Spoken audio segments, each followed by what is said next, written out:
മഴതോരും മുൻപയുടെ പുതിയൊരു എപ്പിസോഡിലേക്ക് ഏവർക്കും സ്വാഗതം. ഗംഗേട്ടനോടും രാജീവനോടും കുറച്ച് ഗൗരവത്തോടെ കൂടി തന്നെയാണ് ബാലചന്ദ്രൻ സംസാരിച്ചതെങ്കിലും ബാലചന്ദ്രന് അവരോടങ്ങനെ വൈരാഗ്യമോ വിദ്വേഷമോ ഒന്നും തന്നെ ഉണ്ടായിരുന്നില്ല. അകത്ത് വന്നതിന് ശേഷം അലീനയോട് പറയുന്നുണ്ട് അവർ തന്നോട് സംസാരിച്ച കാര്യങ്ങളൊക്കെ തന്നെ. എങ്കിലും അലീനയും അച്ഛനെ സമാധാനിപ്പിക്കുന്നുമുണ്ട്. അതിനുശേഷം അലീനയോട് ബാലചന്ദ്രൻ പറയുകയാണ്, അങ്കിളിനോടൊക്കെ അകത്തേക്ക് കയറി വരാൻ പറയുമോളെ എന്ന്. അലീന ചെന്ന് അവരെ അകത്തേക്ക് ക്ഷണിക്കുന്നുണ്ട്. അവർ രണ്ടാളും കയറി വന്നിട്ട് നേരെ ചെല്ലുന്നത് അമ്മയുടെ അടുത്തേക്കാണ്. അമ്മ അവരോട് ചോദിക്കുന്നുണ്ട്, മക്കളെ ഇനി എന്തൊക്കെയാടാ ഇവിടെ ഉണ്ടാവാൻ പോകുന്നതെന്ന്. അപ്പോൾ ഗംഗേട്ടൻ അമ്മയോട് പറയുകയാണ്, അമ്മ ഉദ്ദേശിച്ചത് വൈജയുടെ കാര്യമാണെങ്കിൽ നമുക്കത് ഒന്നും തന്നെ പറയാൻ പറ്റില്ല അമ്മേ. വൈജ മാനസികമായിട്ട് വല്ലാത്തൊരു തകർച്ചയിൽ തന്നെയാണ്. വൈജ ഞങ്ങളോട് സംസാരിക്കുന്നത് അവളുടെ മകളെ ഇവിടെ നിർത്തണമെന്നാണ്. അവളോട് സംസാരിച്ചില്ലെങ്കിലും അവളെ ഒരു അമ്മയായി കണ്ടില്ലെങ്കിലും അവളെയും കൂടി ഈ വീട്ടിൽ നിർത്തി തൻ്റെ മക്കളോടൊപ്പം അവൾക്ക് കാണണമെന്നൊക്കെയാണ് പറയുന്നത്. അല്ലെങ്കിൽ അവളുടെ സമനില തെറ്റിപ്പോകുന്നത് പോലെ അവൾക്ക് തന്നെ തോന്നുന്നുണ്ടെന്ന്. പക്ഷേ ഇതൊക്കെ ആരോട് പറയാൻ? ബാലചന്ദ്രൻ ഇതൊന്നും തന്നെ അംഗീകരിച്ച് തരുന്നില്ല. ബാലചന്ദ്രന് അയാളുടേതായ വാശികളുണ്ട്. അതൊക്കെ നമ്മൾക്ക് തെറ്റ് പറയാനൊന്നും പറ്റില്ല. നമ്മളുടെ ഭാഗത്തുനിന്ന് വന്ന തന്നെ മിസ്റ്റേക്കാണ്. എങ്കിലും പറഞ്ഞു നോക്കി എന്ന് മാത്രം.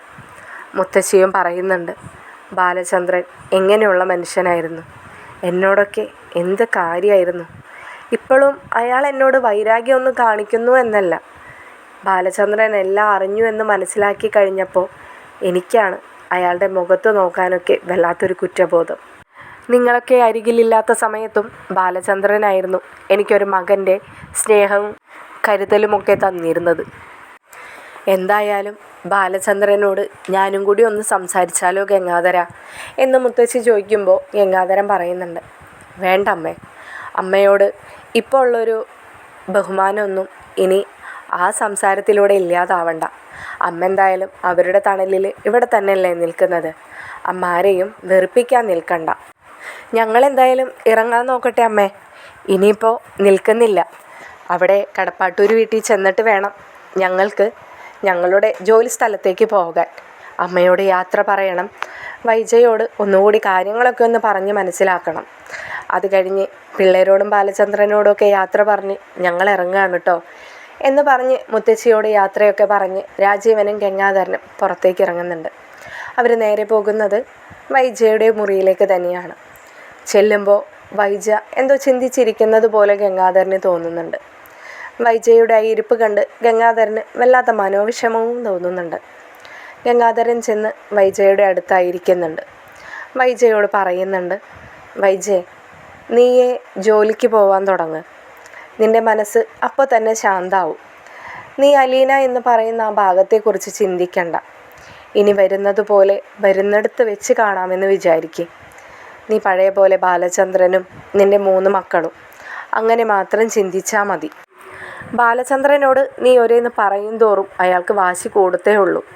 നമ്മളാരും ഇതിനെക്കുറിച്ച് പറയാതെ ആവുമ്പോൾ തന്നെ ബാലചന്ദ്രനിൽ ഒരുപാട് മാറ്റം സംഭവിക്കും. പിന്നെ അതുകൂടാതെ തന്നെ നിന്നോട് മറ്റൊരു കാര്യം കൂടിയും പറയാനുണ്ട്.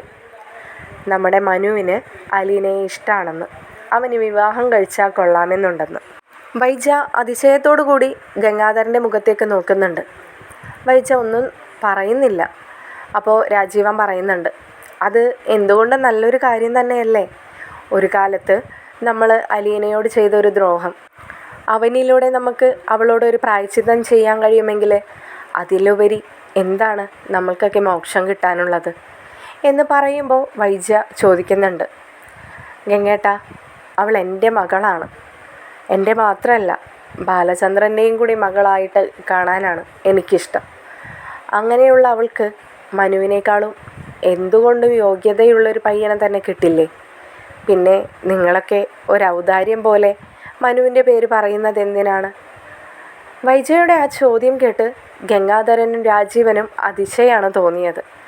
കാരണം മനുവിന് അലീനയെ വിവാഹം കഴിക്കാൻ തയ്യാറാണ്, മനുവിന് അങ്ങനെ ഒരു ആഗ്രഹമുണ്ടെന്ന് പറയുമ്പോൾ വൈജയ്ക്ക് ഒരുപാട് സന്തോഷം തോന്നുമെന്നായിരുന്നു അവരുടെ ചിന്ത.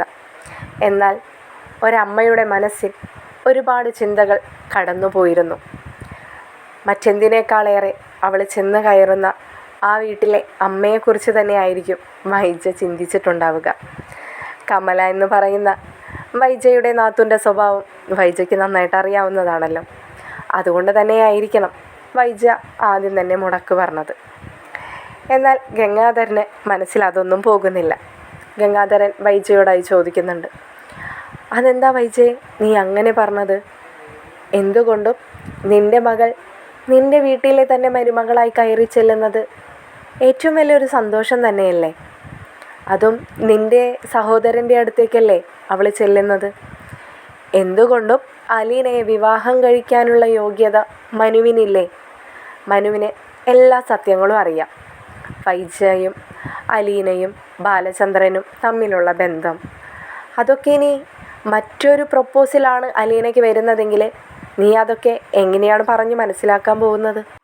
അല്ലെങ്കിലും ഗംഗേട്ട, ഞാൻ അതൊക്കെ മറച്ചു വെച്ചുകൊണ്ട് എൻ്റെ മകളുടെ വിവാഹം നടത്തണമെന്നൊന്നുമല്ല ഞാൻ പറഞ്ഞത്. ഗംഗേട്ടൻ കമലേടത്തിയെക്കുറിച്ച് ചിന്തിച്ചിട്ടുണ്ടോ?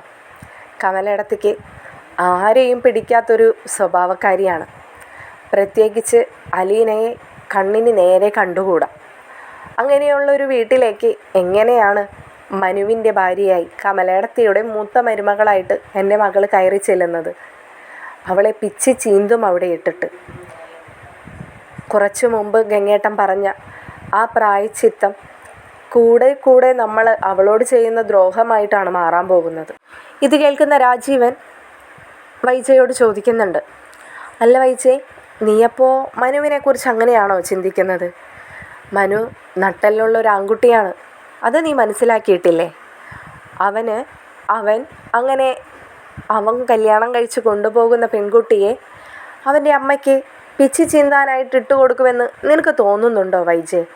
അതും അലീനയെപ്പോലെ ഒരു പെൺകുട്ടിയെ. അവനെല്ലാം അറിഞ്ഞുകൊണ്ട് തന്നെയാണ് അവളെ സ്നേഹിച്ചത്. പിന്നെ ബാലചന്ദ്രനോട് വന്ന് അവൻ ഇങ്ങനെ ഒരു കാര്യം ആവശ്യപ്പെട്ടതും അവൻ പറഞ്ഞത് അവന് ആരുടെയും സമ്മതം വേണ്ടെന്നാണ്.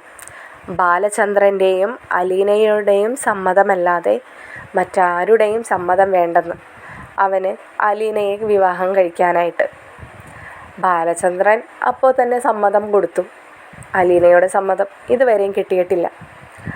അലീനയുടെ സമ്മതം കിട്ടണമെങ്കിൽ മനുവിൻ്റെ വീട്ടുകാരെല്ലാവരും അവൾ ആരാണെന്ന സത്യം മനസ്സിലാക്കുകയും പൂർണ്ണ മനസ്സോടുകൂടി അവളെ അംഗീകരിക്കുകയും ചെയ്താൽ മാത്രമേ അവൾ ഈ വിവാഹത്തിന് സമ്മതിക്കുള്ളൂ.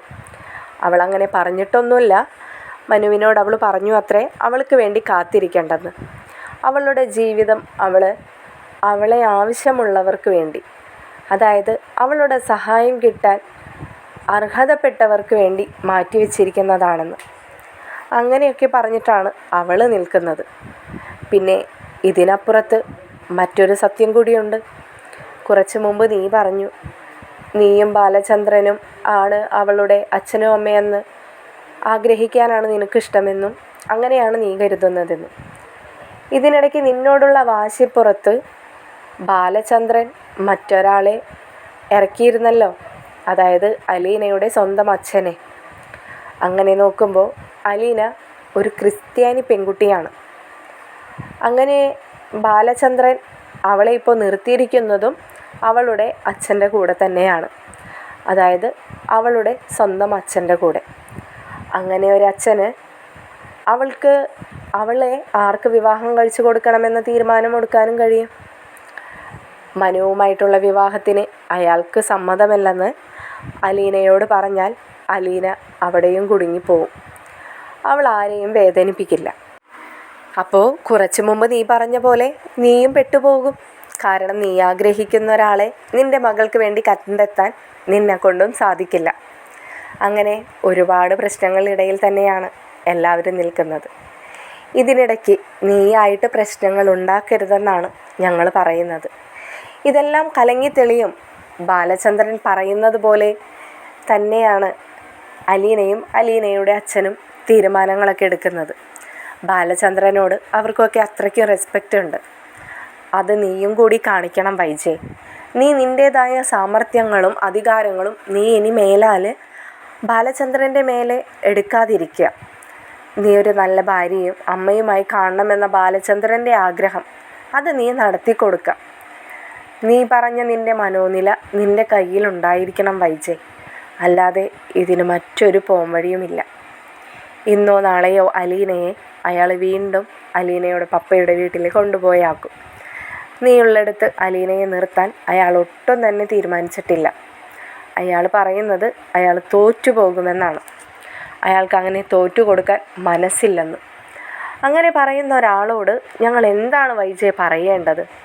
ഞങ്ങൾക്കൊന്നും പറയാനില്ല. നിന്നോട് മാത്രമാണ് പറഞ്ഞ് മനസ്സിലാക്കി തരാനുള്ളത്. ഗംഗേട്ടൻ ഇതെല്ലാം പറയുമ്പോഴും വൈജ ഒരക്ഷരം പോലും തിരിച്ച് പറയുന്നില്ല. ഗംഗേട്ടൻ വൈജയുടെ തോളിൽ കൈവച്ചുകൊണ്ട് ചോദിക്കുന്നുണ്ട്, വൈജയ്, നിനക്ക് ഞാൻ പറയുന്നതൊക്കെ മനസ്സിലാവുന്നുണ്ടോ? നീ ഇതൊക്കെ അനുസരിക്കാൻ തയ്യാറാണോ എന്ന്. വൈജ മനസ്സില്ലാ മനസ്സോടെ തലയാട്ടുന്നുണ്ട്. വൈജയോട് വീണ്ടും രാജീവൻ ചോദിക്കുന്നുണ്ട്, ഞങ്ങളിതെല്ലാം പറഞ്ഞ് മനസ്സിലാക്കി തന്ന് അങ്ങ് പോയി കഴിയുമ്പോൾ നീ നിൻ്റെ തനി സ്വഭാവം കാണിക്കുമോ വൈജയ്? നീ നിൻ്റെ അമ്മയെക്കുറിച്ചും കൂടി ഒന്ന് ആലോചിക്കണം. നീ കുറച്ച് മുമ്പ് അലീനയെ കമലേടത്തിയുടെ മുമ്പിൽ പിച്ചി ചീന്താനിട്ട് കൊടുക്കാമെന്നൊരു കാര്യം പറഞ്ഞു. അതേപോലെ തന്നെ നമ്മുടെ അമ്മയെയും അങ്ങനെ അവിടെ ഇട്ട് നരകിപ്പിക്കാൻ കൊടുക്കരുത്. ശിവേട്ടനാണെങ്കിൽ ഇപ്പോൾ വല്ലാത്ത ടെൻഷനിലാണ് ഹരിയുടെ കാര്യത്തിൽ. ശിവേട്ടൻ്റെ ബിസിനസ് കാര്യങ്ങൾക്ക് പോലും ശിവേട്ടന് ശ്രദ്ധിക്കാൻ കഴിയുന്നില്ല. കമലേടത്തിയുടെ പ്രഷർ അത് കൂടാതെ ഒരു തരത്തിലും ശിവേട്ടന് ഒരു സമാധാനം ഇല്ലാണ്ടാണ് നടക്കുന്നത്. അങ്ങനെയുള്ളപ്പോൾ അമ്മയെ നമുക്ക് അവിടെ ഇട്ടുകൊടുക്കാനും കഴിയില്ലല്ലോ.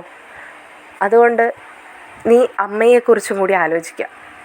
നീ ഒരു കാര്യം ചെയ്യുക, നിനക്ക് സമയം കിട്ടുമ്പോൾ നീ അമ്മയുടെ കാര്യങ്ങൾ നോക്കുക. നീ ബാങ്കിൽ പോവുക, തിരിച്ചു വരിക, ഇടയ്ക്കൊക്കെ ചെന്ന് നീ കൃഷ്ണമോളോടും ബബിതയോടും സംസാരിക്കുക. ബാലചന്ദ്രൻ്റെ മുമ്പിൽ അങ്ങനെ സംസാരിക്കാനൊന്നും നിൽക്കണ്ട. ഇപ്പോൾ തൽക്കാലം അദ്ദേഹത്തിന് അതിന് താല്പര്യമില്ല. അപ്പോൾ വീണ്ടും വൈജ ചോദിക്കുകയാണ്, അപ്പോൾ അലീന പോകുമെന്ന് ഉറപ്പ് തന്നെയാണോ? അപ്പോൾ ഗംഗേട്ടൻ പറയുന്നുണ്ട്, ഉറപ്പാണോ എന്ന് ചോദിച്ചാൽ ബാലചന്ദ്രൻ്റെ വാക്കുകൾ കൊണ്ട് ഉറപ്പ് തന്നെയാണ്. പിന്നെ ഞങ്ങൾ മനുവിനോടൊന്ന് റിക്വസ്റ്റ് ചെയ്തിട്ടുണ്ട്. മനു എന്ത് പറഞ്ഞാലും കുറച്ചൊക്കെ ബാലചന്ദ്രൻ എടുക്കാറുണ്ട്. കാരണം അവർ തമ്മിലുള്ള ബന്ധം അങ്ങനെ ആയതുകൊണ്ട്. അപ്പോൾ ഒന്ന് സംസാരിച്ച് നോക്കാമെന്ന് മാത്രമാണ് മനുവും പറഞ്ഞിരിക്കുന്നത്. ആ കാര്യത്തിൽ മനുവിനും വലിയ ഉറപ്പുമില്ല. മനുവിന് സംസാരിക്കാനും ഒരല്പം താല്പര്യക്കുറവുണ്ട്. ബാലചന്ദ്രൻ്റെ സ്വഭാവം അവൻ അറിയുന്നത് കൊണ്ട് തന്നെയാണ്. നീ എന്തായാലും മനസ്സുകൊണ്ട് അലീന ഇവിടെ നിന്ന് പോകുമെന്ന് തന്നെ മനസ്സുകൊണ്ട് ഉറപ്പിക്കുക. എന്നിട്ട് നീ അതിനെ മനസ്സുകൊണ്ട് പാകപ്പെടുത്തിയെടുക്കാം. അല്ലാതെ മറ്റൊന്നും നമുക്ക് ചെയ്യാനില്ല വൈജയ്. ഞങ്ങളെന്തായാലും പോകുകയാണ്. നീ ഇനി ഒരു പ്രശ്നം പറഞ്ഞ് ഞങ്ങളിവിടെ വരുത്താൻ ഇടവയ്ക്കരുത്. നിൻ്റെ മകൻ പോലും ഈ അടുത്ത സമയത്തൊന്നും ഇനി നിന്നെ വിളിച്ചില്ല എന്ന് വരും. അതുകൊണ്ട് വലിയ പ്രശ്നങ്ങളൊന്നും ഉണ്ടാക്കാതെ നീ സമാധാനത്തോടു കൂടി നിൽക്കണം.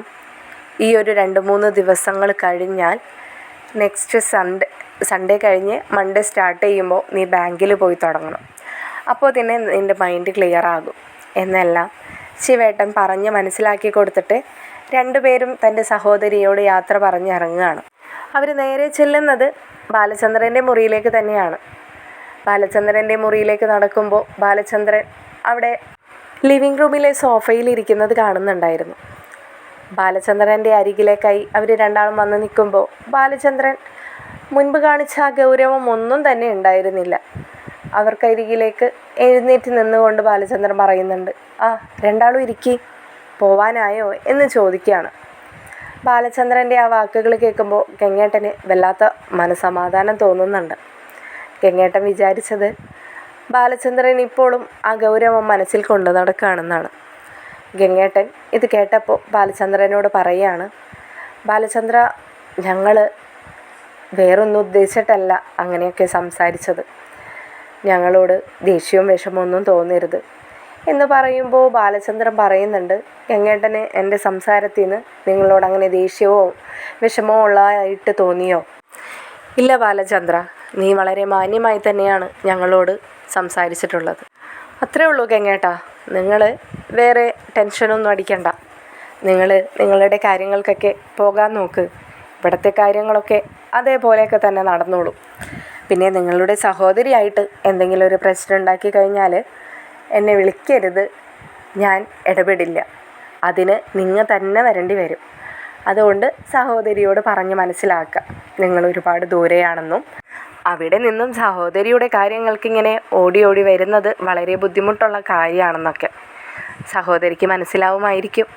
ഇത് കേൾക്കുന്ന രാജീവൻ പറയുന്നുണ്ട്, ഞങ്ങളുടെ മാക്സിമം ഓരോ തവണ വന്നു പോകുമ്പോഴും അവളോട് പറഞ്ഞു കൊടുക്കുന്ന കാര്യമൊക്കെ തന്നെയാണ്. പക്ഷേ അവൾക്ക് എന്തുകൊണ്ടോ ഞങ്ങൾ പറയുന്നത് അതിൻ്റേതായ അർത്ഥത്തിൽ മനസ്സിലാക്കാൻ കഴിയാഞ്ഞിട്ടാണെന്ന് തോന്നുന്നു. ഇതുവരെയായിട്ട് അതൊന്നും മനസ്സിലായിട്ടില്ല. ഇപ്പോഴും പറഞ്ഞു കൊടുക്കാൻ പറ്റുന്നതൊക്കെ പറഞ്ഞു കൊടുത്തിട്ട് തന്നെയാണ് പോകുന്നത്. ഇനി വരുന്നിടത്ത് വെച്ച് കാണാമെന്ന് തന്നെയാണ് ഞങ്ങളും വിചാരിക്കുന്നത്. അവളുടെ ഇപ്പോഴത്തെ മനോനില എന്താണെന്ന് ബാലചന്ദ്രന് മനസ്സിലാവും എന്ന് ഞങ്ങൾക്കറിയാം. പക്ഷേ ബാലചന്ദ്രൻ്റേതായിട്ടുള്ള പിടിവാശികളും ഉണ്ടല്ലോ. ഇനിയപ്പോൾ ഞങ്ങൾ കൂടുതലൊന്നും പറയുന്നില്ല. ഞങ്ങൾ ഇറങ്ങട്ടെ. കടപ്പാട്ടൂർ വീട്ടിൽ ചെന്നിട്ട് വേണം ഞങ്ങൾക്ക് തിരിച്ചു പോകാനുള്ള തയ്യാറെടുപ്പുകൾ നോക്കാനെന്ന്. എന്നാൽ പിന്നെ അങ്ങനെയാവട്ടെ എന്ന് പറഞ്ഞുകൊണ്ട് ബാലചന്ദ്രനും അവരോടൊപ്പം പുറത്തേക്ക് ചെല്ലുന്നുണ്ട്. ഇതേ സമയം ഗംഗേട്ടൻ കൃഷ്ണമോളെയും ബബിതയെയും അലീനയെയും വിളിക്കുന്നുണ്ട്. 3 പേരും അങ്കിളിൻ്റെ വിളി കേട്ട് പുറത്തേക്ക് വരികയാണ്. രാജീവും ഗംഗേട്ടനും അവരോട് യാത്ര പറയുന്നുണ്ട്. എടി മക്കളെ, ഞങ്ങൾ പോവാണ് കേട്ടോ. നിങ്ങൾ വലിയ പ്രശ്നങ്ങളൊന്നും ഉണ്ടാക്കാതെ ഇനിയെങ്കിലും മര്യാദക്കൊക്കെ ജീവിക്കാൻ നോക്ക്. ഞങ്ങൾക്കിങ്ങനെ നിങ്ങളുടെ പ്രശ്നങ്ങൾ തീർക്കാൻ ആഴ്ചയിൽ ഓടി വന്നാലേ ഞങ്ങളുടെ കാര്യങ്ങളൊക്കെ അവതാളത്തിലാവുമെന്ന്.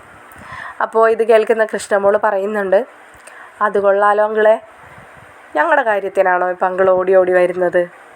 നിങ്ങളുടെ സഹോദരിയെ നിങ്ങൾ മര്യാദക്ക് വളർത്താത്തത് കൊണ്ടല്ലേ നിങ്ങൾക്കിപ്പോൾ ഈ ദുരിതമൊക്കെ സംഭവിക്കുന്നത് എന്ന് പറയുമ്പോൾ ബാലചന്ദ്രനും ഗംഗേട്ടനുമൊക്കെ കൃഷ്ണമോളുടെ വർത്തമാനം കേട്ട് ചിരിക്കുന്നുണ്ട്. എല്ലാവരോടും യാത്ര പറഞ്ഞ് ഗംഗേട്ടനും ശിവനും അവിടെ നിന്നും പോവുകയാണ്. ഇതേ സമയം ബാലചന്ദ്രനും മക്കളും സിറ്റൗട്ടിൽ തന്നെ നിൽക്കുന്നുണ്ടായിരുന്നു. കൃഷ്ണമോള് ബാലചന്ദ്രൻ്റെ അടുത്തേക്കായി വന്നിട്ട് ചോദിക്കുന്നുണ്ട്, അച്ഛനോട് ഞാനൊരു കാര്യം ചോദിച്ചാൽ അച്ഛൻ എൻ്റെ ആഗ്രഹത്തിനൊപ്പം നിൽക്കുമോ എന്ന്. ബാലചന്ദ്രൻ കൃഷ്ണമോളോട് വല്ലാത്ത ഒരു ഇൻട്രൊഡക്ഷൻ കണ്ട് എന്തെന്നുള്ള ഭാവത്തിൽ ബാലചന്ദ്രൻ നോക്കുമ്പോൾ ബബിത പറയുന്നുണ്ട്, അച്ഛാ, കുറച്ച് ഗൗരവമുള്ള കാര്യം തന്നെയാണ്. അച്ഛൻ ഞങ്ങൾ പറയുന്നത് അനുസരിക്കുമോ ഇല്ലയോ എന്ന് അറിയുന്നതിന് മുമ്പ് എന്താണ് കാര്യമെന്ന് നിങ്ങൾ പറയണം. എന്നിട്ടല്ലേ എനിക്ക് പറയാൻ പറ്റുള്ളൂ അതെനിക്ക് ചെയ്തു തരാൻ പറ്റുന്നതാണോ ഇല്ലയോ എന്ന്. അച്ഛന് ചെയ്തു തരാൻ പറ്റുന്ന കാര്യം മാത്രമാണത്. അതുകൊണ്ടല്ലേ ഞങ്ങൾ ചോദിക്കുന്നത്. അച്ഛൻ പക്ഷേ ചെയ്തു തരണം. അലീനയ്ക്ക് അപ്പോളേ കാര്യം മനസ്സിലായി. അലീന അത് കേൾക്കാൻ നിൽക്കാതെ അകത്തേക്ക് പോകുന്നത് ബാലചന്ദ്രൻ ശ്രദ്ധിക്കുന്നുണ്ട്. അപ്പോൾ ബാലചന്ദ്രൻ അലീന എന്ന് വിളിക്കുമ്പോൾ അലീന തിരിഞ്ഞു നോക്കി നിൽക്കുകയാണ്. അപ്പോൾ അലീനയോട് ബാലചന്ദ്രൻ ചോദിക്കുകയാണ്, ഇവർക്ക് ചോദിക്കാനുള്ള കാര്യം എന്താണെന്ന് നിനക്കറിയാമല്ലേ? അപ്പോൾ അലീന അതേന്ന് തലാട്ടുന്നുണ്ട്. അപ്പോൾ ബാലചന്ദ്രൻ കൃഷ്ണമോളോടും ബബിതയോട് പറയുന്നുണ്ട്, അലീനയുടെ ആ തലയാട്ടലിൽ നിന്ന് എനിക്ക് കാര്യം മനസ്സിലായി. പക്ഷേ അത് നടത്തിത്തരാൻ അച്ഛന് തൽക്കാലം കഴിയില്ല. അലീന അത് കേൾക്കാതെ കിച്ചണിലേക്ക് തന്നെ നടക്കുകയാണ്. ബാലചന്ദ്രന് അലീനയിലെ വിഷമം മനസ്സിലാവുന്നുണ്ടായിരുന്നു. വീണ്ടും ബബിത ചോദിക്കുന്നുണ്ട്, എന്തിനാ അച്ഛനായിട്ട് ചേച്ചിയെ ഇങ്ങനെ വിഷമിപ്പിക്കുന്നത്? അച്ഛൻ പറയുന്നത് മാത്രമേ ചേച്ചി അനുസരിക്കത്തുള്ളൂ. അതുകൊണ്ട് മാത്രമാണ് ചേച്ചി ഇങ്ങനെ അച്ഛൻ ഇങ്ങോട്ട് വരാൻ പറയുമ്പോൾ ബാഗ് കൊടുത്ത് ഇങ്ങോട്ട് പോരുന്നതും അങ്ങോട്ട് പോവാൻ പറയുമ്പോൾ ആ ബാഗും എടുത്ത് ചേച്ചി അങ്ങോട്ട് പോകുന്നതുമൊക്കെ. അച്ഛൻ എന്തിനാ ചേച്ചിയെ വിഷമിപ്പിക്കുന്നത്?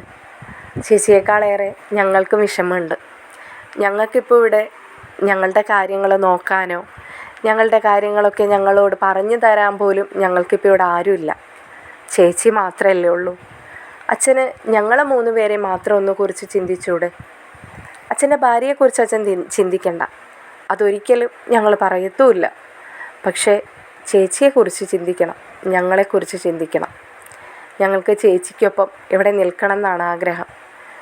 ചേച്ചി പറഞ്ഞു തരുന്ന കാര്യങ്ങൾ അനുസരിച്ച് ചേച്ചിയെപ്പോലെ ആയി മാറണമെന്നാണ് ഞങ്ങളുടെ ആഗ്രഹം. അതിനച്ഛൻ ഞങ്ങൾക്ക് വഴിയൊരുക്കി തരണം. ബബിതയുടെ ഗൗരവമേറിയ വാക്കുകൾ കേട്ട് ബാലചന്ദ്രൻ അവളെ തന്നെ നോക്കി നിൽക്കുകയാണ്. അടുത്തതായി കൃഷ്ണമോള് പറയുന്നുണ്ട്, ഞങ്ങൾക്കറിയാം അച്ഛൻ്റെ മനസ്സ്. അച്ഛൻ തോറ്റു പോകത്തില്ല അച്ഛ. അച്ഛൻ ജയിക്കത്തേ ഉള്ളൂ ചേച്ചിയെ ഇവിടെ നിർത്തിക്കഴിഞ്ഞാൽ. ചേച്ചിയും അമ്മയും തമ്മിൽ ഒരു ബന്ധവും ഉണ്ടാവില്ല. പഴയതുപോലെയല്ല അച്ഛ. ചേച്ചിയോട് ഞങ്ങൾ പറഞ്ഞോളാം, അമ്മയുടെ ഒരു കാര്യത്തിലും ചേച്ചി ഇടപെടരുതെന്ന്. ചേച്ചി എപ്പോഴും അമ്മയ്ക്ക് ഫുഡായിട്ട് ചെല്ലുമ്പോഴൊക്കെ അന്നൊക്കെ അമ്മ ആട്ടിപ്പായിക്കുമായിരുന്നു ചേച്ചിയെ. പിന്നീട് അമ്മയുടെ മകളാണെന്നറിഞ്ഞപ്പോൾ ചേച്ചിയെ ഒന്ന് കാണാൻ പോലും അമ്മയ്ക്ക് പറ്റുന്നുണ്ടായിരുന്നില്ല. അതൊക്കെ അമ്മയ്ക്ക് കിട്ടാൻ പറ്റുന്നതിൽ ഏറ്റവും വലിയ ശിക്ഷയാണെന്ന് ഞങ്ങൾക്കറിയാം. അതേപോലെ തന്നെയല്ലേ അച്ഛാ അമ്മയുടെ കൺമുമ്പിൽ ചേച്ചി ഉണ്ടായിട്ടും ഒരക്ഷരം പോലും അമ്മയ്ക്ക് സംസാരിക്കാൻ പറ്റാതിരിക്കുന്നത്? അമ്മയുടെ മുമ്പിൽ മറ്റുള്ളവരോട് ചേച്ചി സ്നേഹത്തോടും സന്തോഷത്തോടും കൂടി സംസാരിക്കുന്നത്? അതൊക്കെയല്ലേ അമ്മയ്ക്ക് കിട്ടാവുന്നതിൽ ഏറ്റവും വലിയ ശിക്ഷ? അച്ഛൻ ഉദ്ദേശിക്കുന്നത് അമ്മയെ ശിക്ഷിക്കണമെന്നാണെങ്കിൽ വീണ്ടും ബബിത ബാലചന്ദ്രനെ ഇങ്ങനെ ചേർത്ത് പിടിച്ചുകൊണ്ട് പറയുന്നുണ്ട്, അച്ഛാ എൻ്റെ പ്രായം വെച്ചിട്ട് അച്ഛൻ്റെ മനോവിഷമം എന്താണെന്ന് എനിക്ക് മനസ്സിലാക്കാൻ ഇപ്പോൾ സാധിക്കുന്നുണ്ട്. അച്ഛനെ ചതിച്ചവരാണ് എല്ലാവരും. അവരോടൊക്കെ അച്ഛൻ ഒരുവിധം ക്ഷമിച്ചതുമാണ്. പക്ഷെ അമ്മയോട് ക്ഷമിക്കാൻ അച്ഛന് കഴിയാത്തത് എന്തുകൊണ്ടാണെന്നും എനിക്ക് മനസ്സിലാവുന്നുണ്ട്. ഒരിക്കലും ഞങ്ങൾ അച്ഛനോട് പറയത്തുമില്ല അമ്മയോട് ക്ഷമിക്കണമെന്ന്. പക്ഷേ അച്ഛൻ ഞങ്ങളെ കൂടെ ശിക്ഷിക്കരുത്. ഞാനോ ചേച്ചിയോ കൃഷ്ണമോളോ രോഹിത്തേട്ടനോ ഇതിലൊന്നിലും പങ്കില്ലാത്തവരാണ്. ഞങ്ങളെ അച്ഛൻ വേദനിപ്പിക്കരുത്. തൻ്റെ മുമ്പിൽ കൈകോപ്പിക്കൊണ്ട് തന്നോട് അപേക്ഷിക്കുന്ന മകളെ കണ്ട് ബാലചന്ദ്രൻ എന്ത് പറയണമെന്നറിയാതെ നിന്ന് പോവുകയാണ്. തുടർന്നുള്ള കഥയുമായി അടുത്ത വീഡിയോയിലൂടെ വരുന്നതായിരിക്കും. വീഡിയോസും ചാനലും ലൈക്ക് ചെയ്യാനും കമൻറ്റ് ചെയ്യാനും സബ്സ്ക്രൈബ് ചെയ്യാനും മറക്കരുതേ. ശുഭരാത്രി.